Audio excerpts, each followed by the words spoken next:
So that is the first level, is that you believe somebody. The second level is you see it for yourself. Abdullah tells you, you believe him, but you want to go see for yourself. You go and see it, and you see the fire. That's called Ayn al-Yaqeen. It's a higher level of certainty. It's not that you doubted Abdullah, but now you see it. And Haqq al-Yaqeen is that you actually touch the fire. So you feel the fire. That's the highest level of certainty. And those are the levels of certainty. Now, the first level of certainty about the next world is ilm al-yaqeen, that we've heard about it. There are other levels.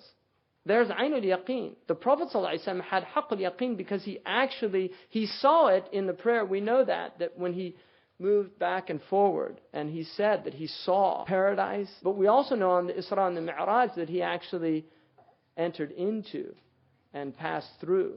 So he had all three levels. But the least of those levels is a belief in the truth of those who have said. And this is a land that no traveler has returned from traditionally. I mean, that's the way it's been stated. It's a land that no traveler has returned from to tell us about. But that's the difference between the prophets, is that they actually tell us about.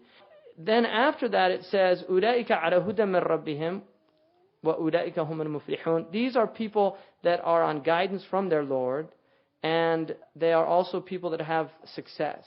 This is success. وَمِنَ النَّاسِ مَنْ يَشْتَرِي لَهُ الْحَدِيثِ لِيُضِلَّ عَنْ سَبِيلِ اللَّهِ بِغَيْرِ عِلْمٍ. There are those from amongst people who purchase empty talk, vain talk, empty talk, as a way of leading people astray. Now this comes from Nadr ibn al-Harith, was one of the people in Mecca, and he was a trader that used to go, a merchant that used to go to Persia. And when he was in Persia, he could read. He bought this book called Kalila and Dimna, which is a book. It's a book of stories. It's a very interesting book. There's a lot of wisdom in it. But it's a book of stories. And he also bought a book about the kings of Persia. And when people used to go to hear the Prophet ﷺ, he hired some storytellers. And he used to put them on the road, and they would tell these stories. And some of the people that were going to hear the Prophet ﷺ would actually sit and listen to the stories, and they were very fascinating stories, and they got interested in it. But the reason he did it was to prevent them from hearing the truth. And this is the idea of entertainment. I mean, entertainment, see, there's an ancient principle in ruling people. The Romans called it bread and circus. I mean, this was actually part of the Roman political understanding of how you ruled a people. Is you gave them bread, but you also gave them entertainment to keep them from thinking about serious things. And that is what this is basically what they were doing. It's entertainment. Television plays this role very well in our society, because what it does is it tells you empty stories, but it distracts you from the fact that you're a temporal creature, that you're passing through time, and that you will leave this world. So instead of doing the real work, you preoccupy yourself with empty tales. And it can go on. They'll just keep churning them out. I mean, that's the thing about it. It'll just go on and on. Then it says, وَيَتَّخِذَهَا هُزُوًا.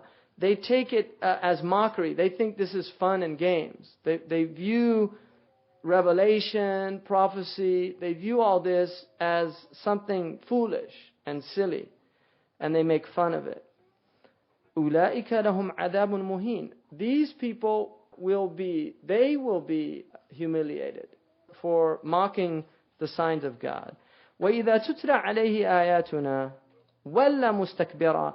If you recite to them some of our signs, they will turn out of arrogance, كَأَن لَّمْ يَسْمَعَهَا, as if they didn't even hear it.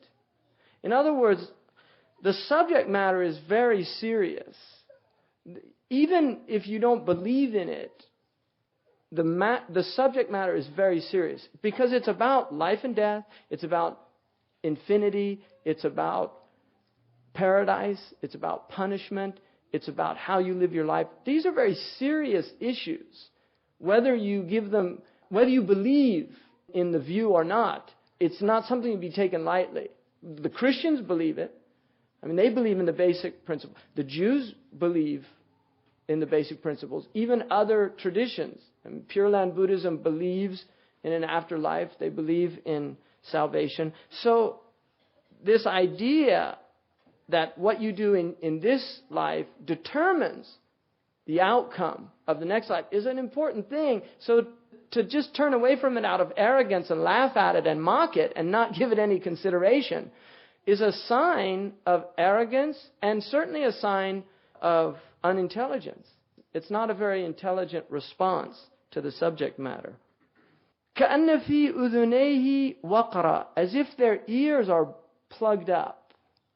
فَبَشِّرْهُ بِعَذَابٍ أَلِيمٍ, so give him glad tidings for his rejection of pain and alienation of the state that results in.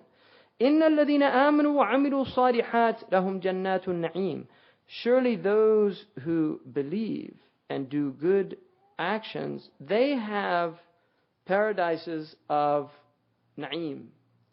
And na'im is everything that is good and positive and pleasurable and desirable. Na'im. And this, some say it's one of the names of there are different names of paradise. Darul Jalal, Darul Salam, Darul Qarar, Jannatul Adan, Jannatul Ma'wa, Jannatul Khuld, Jannatul Firdaus, and Jannatul Na'im.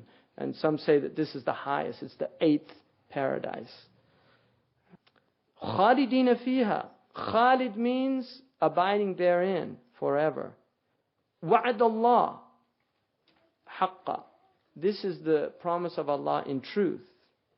وَهُوَ الْعَزِيزُ الْحَكِيمُ. And it's important that Hakim here, we have it in the first one. This is Kitab al-Hakim, and he is Aziz al-Hakim. And then خَلَقَ السَّمَاوَاتِ بِغَيْرِ عَمْدٍ تَرَوْنَهَا. He created the heavens without any pillars that you can see. In other words, everything, see, this is gravity, according to some of the modern scholars.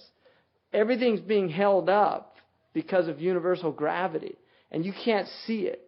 It's something that you know. We know now that the heavens have been created with something that we can't see that's holding it all in place. It's not falling on itself. And so some of the modern commentators have said that that's what that amad is. And then it says, وَأَلْقَى فِي الْأَرْضِ رَوَاسِيَ أَن تَمِيدَ بِكُمْ, and he has thrust in the earth pillars. These supports or pillars, these mountains that Allah has put in order to stabilize the earth, which is also what we know now about mountains, that they're actually stabilizing factors. And what you see outside, it's also described in the Quran as autad, which are like tent pegs. And the thing about a tent peg is the majority of it is in the earth. Only a portion of it, a small portion, is outside of the earth that's holding the tent together. And the mountains, if you look in geology, the mountain is very much like a tent peg. It's a very accurate description. And that's in order to hold this whole thing together so that it quake not with you. In other words, so it doesn't shake. And one of the things about earthquakes is the places that they occur, there's actually a movement, and the mountains are stabilizing factors in it. Like in Los Angeles, because it's a valley, the stabilizing factors there are the mountains. They're actually stabilizing the tectonic plates so that it just didn't completely collapse in itself. And then it says, وَبَثَّ فِيهَا مِن كُلِّ دَابَّةٍ, and he dispersed in it every type of creature. So there's creatures that crawl, creatures that fly, creatures that walk, creatures that swim, creatures that have blood, creatures that don't have blood. I mean, all these type of creatures on the earth, every type of creature. وَأَنزَلْنَا مِنَ السَّمَاءِ مَاءً فَأَنبَتْنَا فِيهَا مِن كُلِّ زَوْجٍ كَرِيمٍ. And then we sent down from the sky water, and we brought forth beautiful pairs, wonderful pairs. And this is also the idea of, in creation, what you see is that there's pairing. So even in flowers and plants, and you have male and female, you have pairing that's going on. Now, هذا خلق الله. After saying all this, Allah said, this is the creation of Allah, of God. فَأَرُونِي مَاذَا خَلَقَ الَّذِينَ مِن دُونِهِ. So show me what other than God has made. After this display of, look at the heavens, it's all being held together. You can't even see what we're holding it together with, right? The four forces, what they call the four forces, these universal forces. And then look at all the creatures, look at yourselves, look at the mountains that are holding this earth together. This is the creation of Allah. So show me, what have those other than God, what have they created? بَلِ الظَّالِمُونَ فِي ضَلَالٍ مُبِينٍ. Indeed, the oppressors are in such manifest deviation. It's so clear their wrongs, right? In relation to the world, in relation to the harmony of the world. Now, after this, we move to the story. وَلَقَدْ آتَيْنَا لُقْمَانَ الْحِكْمَةِ. We have given Luqman wisdom. He's called Luqman al-Hakim. أَنَشْكُرْ لِلَّهِ. That you should show gratitude to Allah. So this is the wisdom that Luqman was given. The wisdom of gratitude. Being in the world, being in a world that is filled with blessing. And the greatest blessing of all is existence. I mean, the fact that you exist as a conscious being. This is called ni'matul ijad and then ni'matul imdad. The blessing of existence and then the blessing of sustenance for your existence. The fact that you are mutahayyiz, that you exist in place, but you've been given a place to exist in.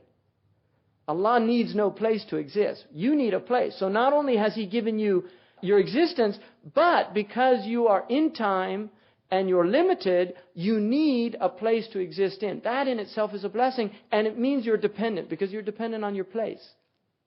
So you are a dependent creature. No matter how independent you think you are, you're dependent on your air, on your food, on your place, on security. I mean, if it gets too cold, you die. If it gets too hot, you die.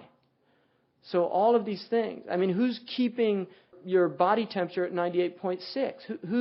Who's regulating that? I mean, it's a feedback mechanism in the body. You can explain it. But who's doing that? Because it's a self-regulating system. If you just look at the temperature dial here, right? We put that at that level, and then it stays at a certain level. And who built the system, and who all these things? These are analogies. So give thanks unto Allah. I mean, this is the wisdom we gave, that you should give thanks to Allah. وَمَنْ يَشْكُرْ فَإِنَّمَا يَشْكُرُ لِنَفْسِهِ. And just to remind you, God doesn't need your thanks. I mean, if you do something for your child, you don't need the thanks of that child. Right? But when the child shows you gratitude, does your heart incline towards that child? That's the nature of it. Your heart inclines towards that child. And these are analogies. وَمَنْ كَفَرَ فَإِنَّ اللَّهَ غَنِيٌّ حَمِيدٌ. And whoever covers up, does not show, because kafar is the opposite of shakar. Kafar is the opposite of shakar. Kafar means, in English we have cover, which is from the same possible cognate of kufar, cover, kafara, cover over. Kefir, there's kefir, they call it here, that yogurt. You make it by covering the yogurt with a cloth, right? That's why it's called kefir. So kafara is to cover over. That is the opposite of gratitude. What is gratitude? To not cover up, to recognize, to admit, to say, look at all these blessings. The covering over is to say, there's no blessings. I'm having a horrible time. And Allah is Ghaniyun Hamid. He's praiseworthy whether you're praising Him or not. It doesn't matter if you're giving Him praise or not. Just like if you look at a glass of water, water satiates whether you drink it or not. It has that attribute. God is praiseworthy whether you praise Him or not. It's irrelevant. His reality is He's Hamid. His reality, He's independent. وَإِذْ قَالَ لُقْمَانُ لِابْنِهِ when Luqman said to his son, now look at this, iqam as-salah wa ita' zakah. It began those who established the prayer and then help others. What does Luqman do? The first thing he does, he thanks God. The next thing he does is try to help others. Right? And that's hikmah. You see, it's not just you. I mean, this is the desire to help others.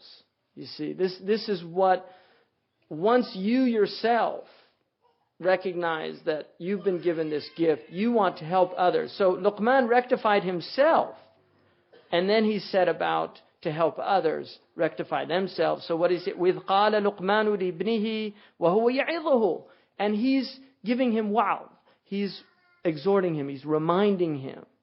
Because that's one of the best things that you can... Ya bunayya. Now bunayya is a way that you speak to somebody. Bunayya is a tasghir, which is a diminutive in grammar. And in the Arabic language, they do it in Spanish as well. If you want to speak to somebody in a term of endearment, right? Then sometimes you use the diminutive. Like instead of saying Hamza, you'd say Hamzita. Like as a way of trying to win the heart of that person. So here, this is what he's doing. Ya bunayya, oh my little child. And this is a term of endearment. And the reason for this is that when you speak to people, you have to win them over before they listen to you. And the Prophet ﷺ, his sunnah is filled with examples of speaking to people in a way that wins their heart over to him. And that's why he never returned a wrong with a wrong. If somebody raised their voice, he lowered his voice. If somebody was harsh with him, he was gentle with him. Because you don't fight fire with fire. So this is a way, ya bunayya. Now what's he say to him? La tushrik billah. Don't associate with God. This is the most important thing to know in the world. Because why? إن الله يغفر لا يغفر أن يشرك به ويغفر ما دون ذلك لمن يشاء. Allah will not forgive association with Him, but He'll forgive everything other than that to whomever He pleases. Now that is shirk after knowledge. Because Allah says, لا تجعلوا لله أندادا وأنتم تعلمون. Don't set up idols beside Allah once you know that God is one. So people, and this from the mercy of God, is that before people are told that God is one, they're forgiven. And that's the belief of the Muslims. Ahl al-Fatra, we believe the dominant opinion, and it's the sound opinion, is that the people, the mushrikun, who were worshipping idols before the Prophet ﷺ came on the Arabian Peninsula, they're not taken into account for that because they didn't know. But once you know, don't do it. And this is why he's telling his son, don't do it. Inna shirka la dhulmun azim. This is a great wrong to associate with God, because it leads to, see, if your understanding is distorted, your actions will be distorted. This is the nature of understanding. Understanding, if you look in engineering, if the building is not coming out right, it's because of the plans. You have to go back to the plans. Either you're not following them correctly, so there's some misunderstanding, or they weren't set up right. So you always have to look at your understanding. If the methodology is not working, you have to look at your understanding. Is there a flaw in the understanding? Because flaws in understanding lead to flaws in behavior. And the worst flaw in understanding is your understanding of God. Because if you don't know that God is merciful, then how will you show mercy? Because the Prophet ﷺ said, show mercy and the merciful will show mercy to you. If you want mercy of God, then you should show mercy to others. Your understanding is going to determine how you behave in the world. And that's why this is so important. And then, وَوَصَّيْنَا الْإِنسَانَ بِوَالِدَيْهِ. Now we have the discourse of Luqman to his son. But now Allah is interjecting. I mean, this is all from God, the revelation. But now He's interjecting between the words. It's going to go back to Luqman, but now he's telling us why. And this is related to our topic. وَوَصَّيْنَا الْإِنسَانَ بِوَالِدَيْهِ. We have enjoined upon the human being concerning his parents. Right? So this is a wasiyah from Allah concerning your parents. حَمَلَتْهُ أُمُّهُ. Now it says the two parents, but then it goes to the mother because the mother is more important than the father. And that's a fact. The mother is more important than the father. حَمَلَتْهُ أُمُّهُ وَهْنًا عَلَى وَهْنٍ. The mother bore the child, sapped and weakened. I mean, this was a draining experience. So this is reminding the reason that you have been told to take care of your parents, to honor your parents, is look what your parents did for you to bring you into the world. That is enough. Just the fact that your mother for 9 months suffered. 9 months is a long time. And it was a difficult period of time. حَمَلَتْهُ أُمُّهُ وَهْنًا عَلَى وَهْنٍ وَفِصَالُهُ فِي عَامَيْنِ. And then it took 2 years just to get you to where you could actually have some independence. I mean, for the first 2 years, it's total dependence. The dependence will last almost 12 years. I mean, we have a longer dependency period than any other creatures out there. I mean, whales have a reasonably long time, but it's nothing in relation to human beings. I mean, 12 years, it takes a long time for a child to become independent of his caretakers or her caretakers. So here, فِصَالُهُ فِي عَامَيْنِ أَنَشْكُرْ لِي. Give thanks unto me. So this is also reason to thank Allah, because He's the one that did this. I mean, your parents are a means. So thank the means, but don't forget the real cause, which is God. And God is the one that put that compassion in your mother or in your father to take care of you. And then it says, أَنَشْكُرْ لِي وَلِوَالِدَيْكَ. This is very interesting because it's saying not just me to show gratitude to me, but also to your two parents. So you have to show gratitude for the cause, but also the means by which you achieve that cause. And this is part of what the world is about. It's thanking Allah and then thanking the world as an opportunity to draw near to your Lord. I mean, that in itself, once you see that, in other words, zakat, praying is thanking Allah. Zakat is thanking people for giving you the ability to thank Allah. So the world is an arena for showing gratitude. If you have wealth, how do you show gratitude for that wealth? By spreading it around. So the whole world is this arena for gratitude, and that's what we're being told. Show gratitude to Allah, but then show it to those sources in the world from which good has been given you. And the first and foremost is your parents. You have to show gratitude. Now, the interesting thing about this is that parents can be a tribulation. In other words, the parent doesn't always fulfill the obligations, the responsibilities. Does that mean we relinquish the right of the parent? This is one of the really interesting things about the modern world, is that the demand for rights and the neglect of responsibilities. This is really at the essence of the modern world. The modern world is a world in which responsibilities are sidelined and the focus is on rights. Everybody wants their rights. Human rights, civil rights, parental rights, children's rights. Everybody's clamoring for their rights. This completes CD number 3. This begins CD number 4.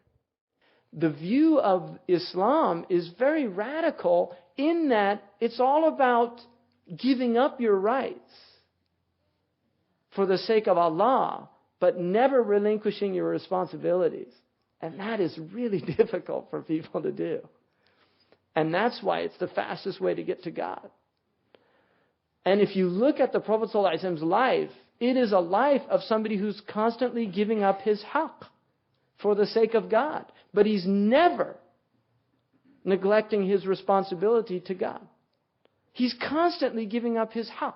I mean, look, throughout his life, he's always giving up his haqq for others. He had every right to want retribution. He didn't take it. With his family, he had huquq. He would give them up. But he would never relinquish his responsibilities. And so this is this idea of, even if your parents have not fulfilled their responsibilities, you do not relinquish their rights. You don't use that as an excuse. Now, the parent has to recognize that if the child is in this state, did the parent have anything to do with that? See, that's the parent's tribulation. It's not the child. That's the parent's tribulation. They have to realize, and that's why Imam Ali radiallahu anhu, a man came to him once and he complained about his son, how bad he was treating him. And he said, how did you treat him when he was young? And the man became ashamed and he said, I mistreated him. And he said, then what do you expect? In other words, in this culture they say it's payback time.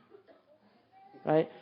But you don't want to be that person, because what it means to your heart is that you destroy your heart. So particularly in our culture, where we have a lot of issues with our parents, you see, I mean, this culture, we have a lot of issues with our parents. People, especially people that convert to Islam. That becomes a real challenge when you come into Islam and you're given this new view about, you're supposed to kiss your mother between her eyes, as a show of respect, that you should never say oof, which in this culture it would be like something like that, just like that. And that's what oof is in Arabic. I mean, it's the least show of consternation. So for those of us who come into this culture, now for Arabs and Indo-Pak first generation that have grown up here, who have been introduced into this idea, this modern idea, that's a challenge for you also, because of people that you've gone to school with, people that you heard talk about their parents. I mean, Muslims, we're not supposed to say these things about our parents. And it's difficult because a lot of people have real justification for being upset. But it's that struggle in the self. I mean, that's what mujahada is. It's struggling against those desires for revenge, against those desires for, you weren't there when I was young, why should I be there for you now? That's all demonic. Because in the end of the day, this is about you. It's not about your parents. And it's about your relationship with Allah. And that is why when you look at your parents, you have to see them as a tribulation from Allah. They are a blessing, but they're also a tribulation. The ibtila is that you have to recognize that the first manifestation of gratitude to Allah translated in the world is showing gratitude to your parents. That is how gratitude to Allah translates in the world. That is the first translation of a sense of gratitude to Allah, is gratitude toward the parents. And it's getting more difficult for people to recognize that. And part of the real crisis in the modern world is this disruption, because what happens from this is a disruption on every level.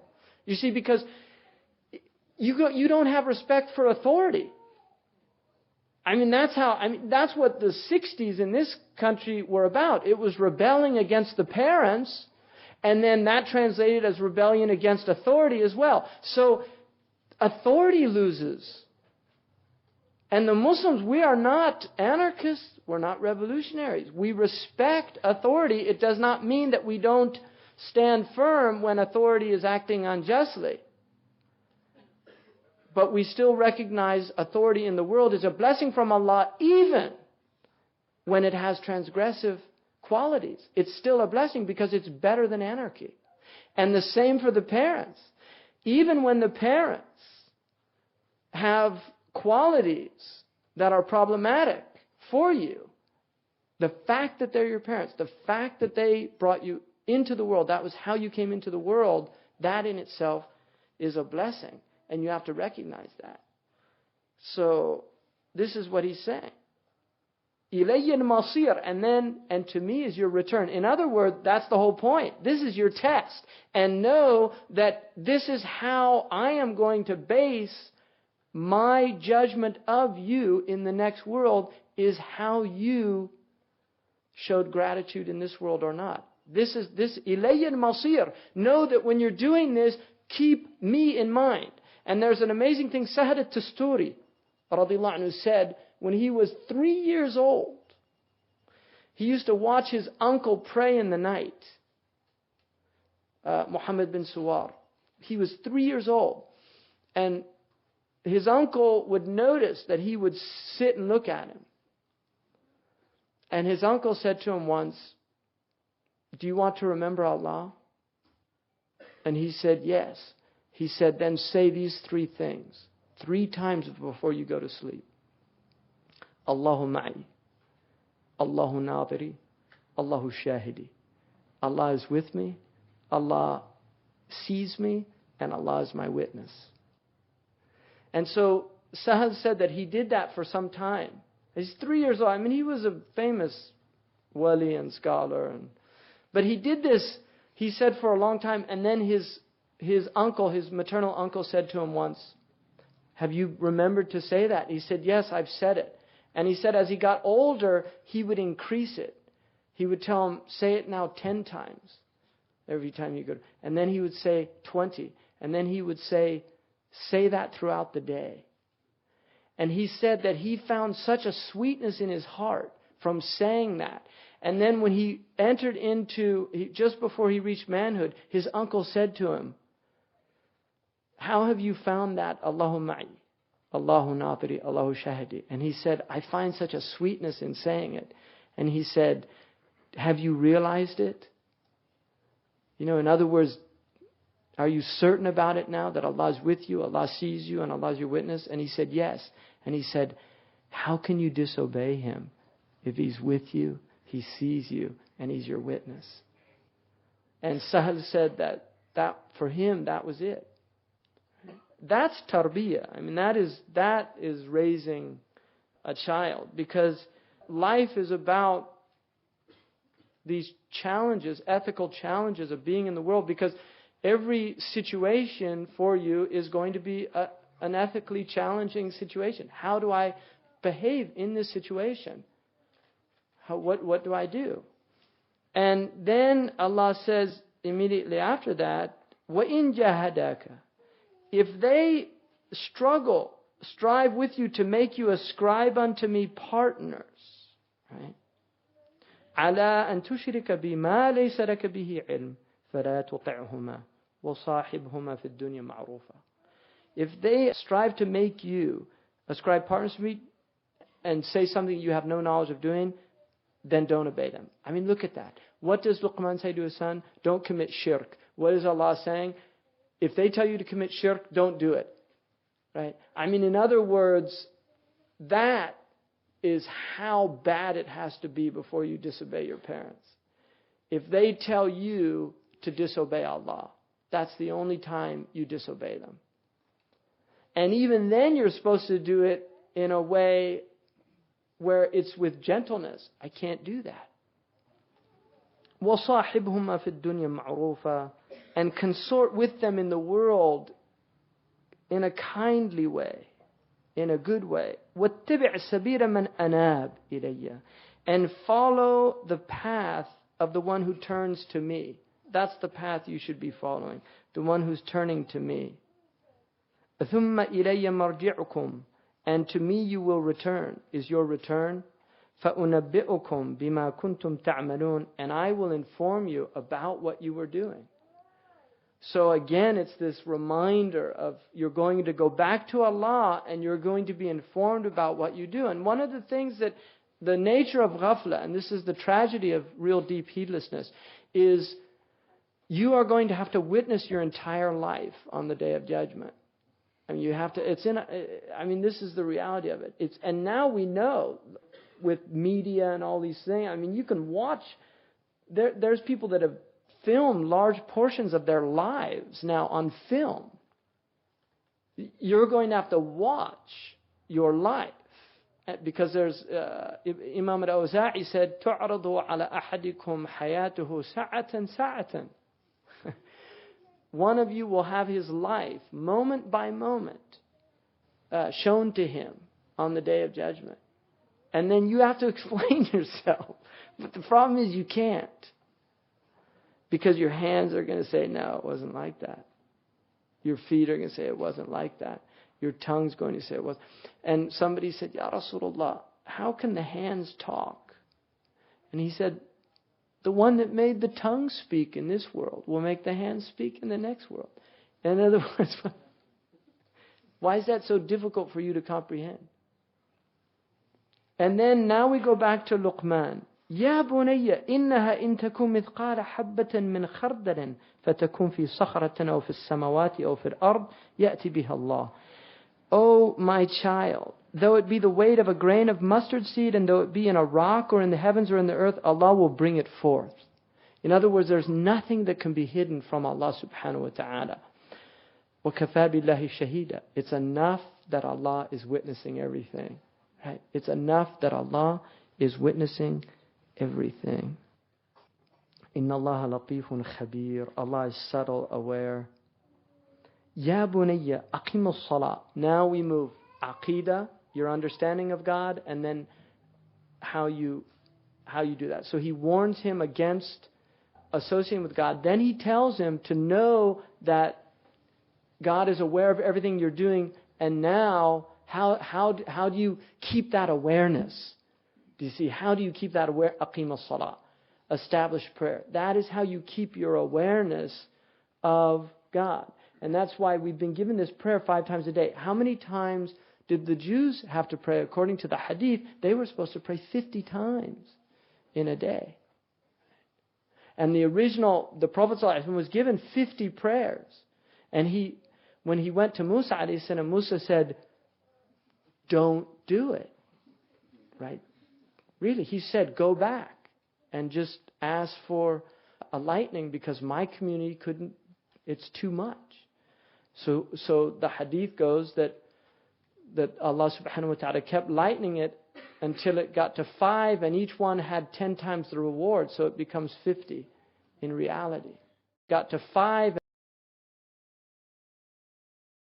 Wa'mur bil ma'roof. Again, establish prayer and then change the world around you. So change yourself, but also change the world. You'll always see that in the Quran, this idea of yourself and the horizon. You know that it's not just about you. It also translates into how you interact, how you engage the world. So, enjoying what is right. وَانْهَا عَنِ الْمُنْكَرِ وَاصْبِرْ عَلَى مَا أَصَابَكَ.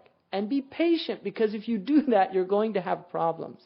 You're going to have difficulties. If you're out there in the world as a voice for truth, you're going to have trouble. It's going to be difficult. So be patient. عَلَى مَا أَصَابَكَ. What comes as an affliction to you, because that's the nature of the world. إِنَّ ذَلِكَ مِنْ عَزْمِ الْأُمُورِ. And that is at the essence of this matter. It's about praying, commanding what's right, forbidding what's evil, and then being patient. Right? That's really at the root of this, is patience.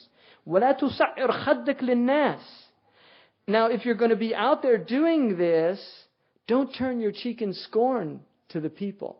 In other words, don't become arrogant. Don't think because what you're doing is upright and righteous, that gives you a right to be arrogant towards people that aren't at your level of behavior or understanding. In other words, you have to go out there with compassion if you're going to change anything. You can't look at them with contempt. You have to look at them with the eye of rahmah, of mercy. And that's the way the Prophet ﷺ looked at the creation. And then, وَلَا تَمْشِي فِي الْأَرْضِ مَرَحًا. And don't walk with insolence. And it's very interesting how people walk. Because there's a type of walk that Allah hates, which is the walk of the arrogant. There's ubbaha, the Arabs call it, of walking. Don't walk with insolence in the earth. The Quran says about the Ibad al-Rahman, الَّذِينَ يَمْشُونَ عَلَى الْأَرْضِ هَوْنًا. They walk gently on the earth. They tread gently on the earth. Those are the people that don't disrupt things, armies. You know, it's very interesting how armies march. It's not marching is not walking lightly on the earth. I mean, Muslims don't have any, that's an innovation that came later, but the Sahaba didn't go around marching and, right? I mean, really, and goose stepping, and I mean, that's insolence. I mean, look at goose stepping. What was that? Right? It's a very strange thing to do, but I mean, that's the point, is don't do that, because that's an indication of your heart. And the heart is an indication that you're arrogant. And arrogance is something that Allah hates.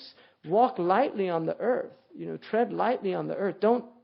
It's interesting in they break, when you cross a bridge in the army, they actually break the march, right? Because during World War II, they had a group of people that marched across this bridge, and because they were in pace, the whole bridge collapsed.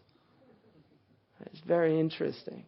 And that's a metaphor for that type of marching. It's like, that's khasf, that Allah can open up the earth to that type of insolence. Inna Allah la yuhibbu kulla mukhtarin fakhur. Allah does not love arrogant boasters. Waqsid fi mashika. Be modest in your walk. Waghdud min sawtika. And be gentle in your speech. Don't speak harshly with people. Inna ankara al-aswat la sawt al-hamir. The worst type of voice is the voice of the donkey. And that's the worst type of voice. And now Allah subhanahu wa ta'ala says, أَلَمْ تَرَوْا أَنَّ اللَّهَ سَخَّرَ لَكُمْ مَا فِي الْأَرْضِ مَا فِي السَّمَاوَاتِ وَمَا فِي الْأَرْضِ. Haven't they seen that Allah has subjugated everything in the heavens and the earth? This is what they call the anthropic principle now. Is they actually recently started thinking of the fact that the entire universe is designed for life just on this planet. That's an actual philosophical position now. And that's exactly what's being said here. Haven't they considered that the whole universe was designed for you to exist here in this funny small little corner of this vast universe? But everything, in order for life to exist here, everything has to be exactly where it is in the entire universe. Because if it shifted slightly, everything would shift. So haven't they thought about it? And then in the earth, وَأَسْبَغَ عَلَيْكُمْ نِعْمَهُ ظَاهِرَةً وَبَاطِنًا. And He has showered you with His blessings inwardly and outwardly.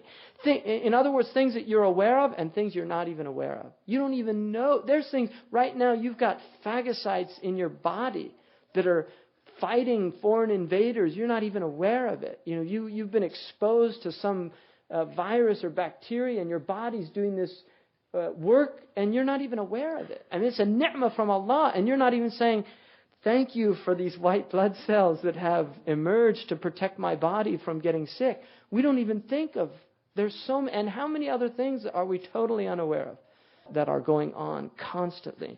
And that's what Allah is saying there. وَمِنَ النَّاسِ مَنْ يُجَادِلُ فِي اللَّهِ بِغَيْرِ عِلْمٍ. And from amongst people, there's people that argue about all of this without any knowledge.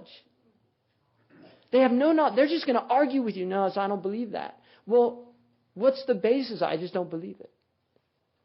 They don't have, in other words, they're not arguing because even the atheist has to admit that he doesn't know. That's why the agnostic is really the only philosophically sound position. The atheist who says there's no God has no authority to say that in reality. He doesn't. It's a position he's decided to take, but it's a position of arrogance. Whereas the agnostic, he's saying, I don't know. It's a more honest position because he knows that the possibility is there. Right? I'm allowing for the possibility, but I don't know. So the idea of arguing against this is arrogant. That's what's being said, is that it's a position of arrogance. The best that you could say is, I don't know, it could be true. Everything you're saying, it could be true, but I don't know. But to say, no, this is not true. What's the basis of your foundation? I don't believe it. The world's evil. Where did the evil come from? They can come, but it's in the end of the day, the arguments begin to fall short. وَلَا هُدًى وَلَا كِتَابٍ مُنِيرٍ. It's not guidance. They're not doing it from knowledge. They're not doing it from guidance. And they're not doing it from some illuminating book. In other words, some source of revelation. وَإِذَا قِيلَ لَهُمْ اتَّبِعُوا مَا أَنزَلَ اللَّهُ قَالُوا بَلْ نَتَّبِعُ مَا وَجَدْنَا عَلَيْهِ آبَاءَنَا أَوْ لَوْ كَانَ الشَّيْطَانُ يَدْعُوهُمْ إِلَى عَذَابِ السَّعِيرِ. This is always really interesting, is that one of the fascinating things about the Quran to me, and it differs from other books like this, is that it gives all of the possible objections that people have for the Quran in it. And I guarantee you, if you look through the Quran at all the objections, you'll not hear original ones, right? There's people that say, like Patricia Crone, who's a professor, I think now at Princeton, who wrote this book that the Quran it's just fables. Well, I mean, the Quran says that. There are those who say this is just fables. The Quran says that.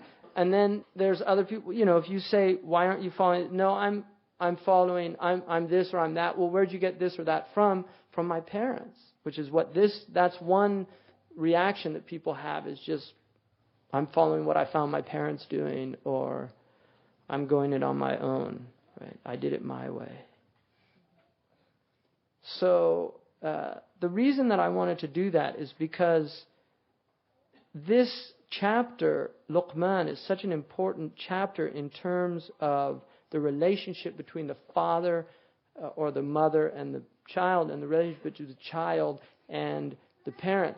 And in the end of the day, we're all here because of two parents. I can guarantee that for everybody in the room, that everybody in here had a mother and a father. Even this modern manipulation of biology is still manipulating X and Y chromosomes and XX chromosomes. There's no way that they can get around that yet. I mean, there's a verse in the Quran that says, وَقَدْ عَلِمْتُمْ النَّشْأَةَ الْأُولَى. You knew how we brought creation about the first time. Sheikh Abdullah bin Bayya said that could be possibly an indication that there'll be other ways of doing it towards the end of time, like cloning and things like that. So, I mean, that the Quran doesn't even negate that. It actually says that there's the first way of doing it, and the first way usually indicates there's a second way. Now, in terms of children, parents, and marriage, because this generally for most Muslims, I mean, the Prophet ﷺ said, La rahbaniyata fil Islam. There's no monastic tradition in Islam. In other words, we don't believe that you can draw near to Allah through avoiding marriage. We don't believe that. That does not mean that you have to get married. Marriage is liman yaqdiru alayh wa yarju an-nasl. I mean, normally that's how they do it.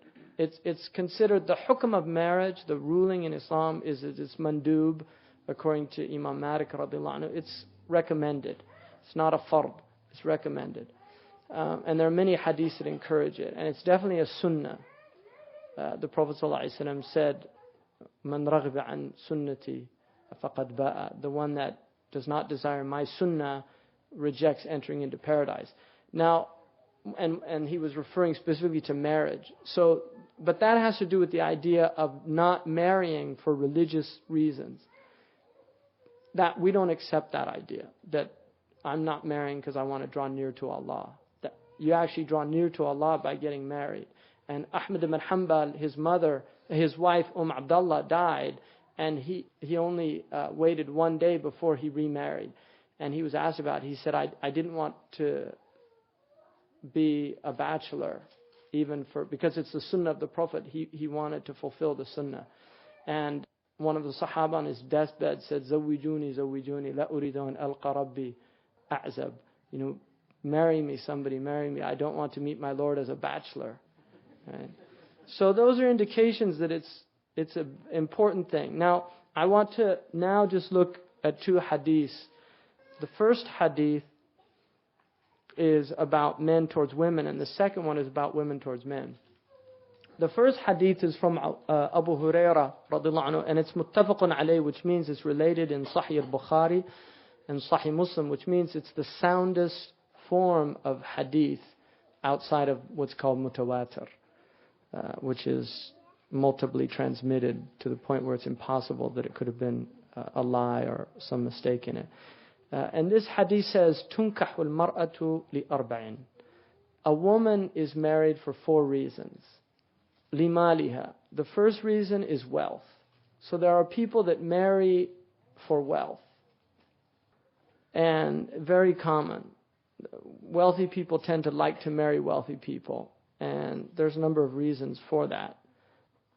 And that's certainly acceptable in Islam. There's nothing against that. I mean, it's just an acceptable thing. It's not encouraged or anything, but it's acceptable. And some of the ulama scholars consider that wealth is a type of kafa'a, that it's good for somebody from one socioeconomic class to marry somebody from a similar socioeconomic class, because if somebody was raised was a certain level of opulence or a certain level of standard of living, and then they marry considerably under that, that can be quite traumatic for that person, and it can lead to problems. And that often happens when people marry for love, like a romantic type of love. So wealth generally in Islam is property and liquid assets and liquidity, that you have capital. I mean, that's wealth. And from an Islamic point of view, rich, most of us would be considered rich in Islam. If you have a house, if you have a car, if you have money, if you can buy pretty much what you need and what you want, then in Sharia you're ghani. That's wealthy. I mean, poor people are people that literally hand to mouth in Islam. I mean, that is poverty. It's where you're really, there's two types of poverty, the maskana and faqr. Miskeen, faqir is somebody that, I mean, there's a difference of opinion between Shafi'i and Maliki, but a faqir is somebody who has a year's supply of provision, and a miskeen doesn't even have their day's supply. Because the Quran says, إِنَّمَا صَدَقَاتُ لِلْفُقَرَاءِ وَالْمَسَاكِينَ. Allah mentions the faqir and then the miskeen. And the opposite version is that the faqir is the one that doesn't have a day's supply, and the miskeen has a year. And the proof of Imam Shafi'i was the boat in Surah Al-Kahf was owned by masakin. So to have a boat is to have something. Was owned by masakin. So to have a boat is